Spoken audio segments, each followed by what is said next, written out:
What piece of advice did your mothers give you growing up, following your passion of singing, that you still think about today? Bless my mum, actually. My dad always gave me like loads of advice and like fill my head with advice, when my mum would just say, just do your best because that's the best you can do.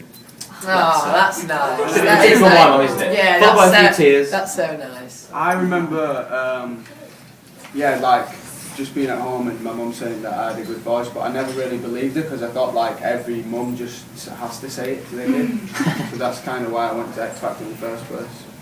I think my mum just filled me with confidence. My mum just thought I was the best at everything, like any mother really. And yeah, I suppose that just... But you are the best ever. Yeah. Oh man, that is so But they very were always kind. nice to us. Thanks. I'm Niall, and this is my club. Harry is my only other member. So I have a question, Niall and Harry. So I'm one of those wacko moms who have flown my children to London to see you. And I'm just wondering, do you realize the responsibility that you have, that moms have given you, and the influence you have over our daughters? And how do you handle that? I love it. Love a challenge. There you go.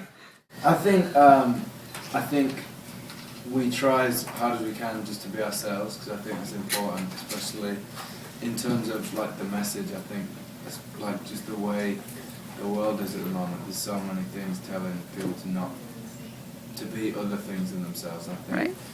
you know, we try and just kind of be who we are while not being stupid. So, you know, I think in terms of like We do a social terrible job. media, when you're like tweeting stuff, and you know, I don't think you don't rewrite a tweet 10 times because you're worried, but you just don't. Just Common sense. Because, you know, especially if an audience is young, then they're impressionable. Well, thank you for doing a good job. Thanks for coming. Not a problem. Talk a little bit about the perspective of putting the moms and the parents and that family aspect. Yeah, I mean, it was really important for me from the beginning to put the families in there. Being someone who my family was such an important impact on who I am and who I became as an adult. You can see that in these guys. Like, part of the reason why they are so humble and they are so grounded, and I think they have such a good outlook, is because of where they came from. You know, they come from good stock, as my mom would say. Right. And I think it's obvious when you go home and you see who their moms and dads are and kind of where they came from, the humblest of humble beginnings. I think it's really important to kind of get a sense of what made them, you know, who they are. And it's also important to kind of get a sense of the sacrifice that these guys make. I don't think a lot of people realize how much work goes into being in a band like this. Like, these guys are on the road and traveling and working constantly. People love to think that they're just, you know, going to go somewhere, like they just show up, they look pretty, they go on stage, they sing, they get paid big giant checks and go home.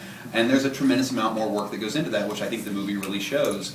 And with this level of success comes a tremendous amount of sacrifice. And a lot of those sacrifices come in relationships. Not getting to see your friends, not getting to see your family, not getting to see, you know, your moms and dads. I mean, that's a big part of the story.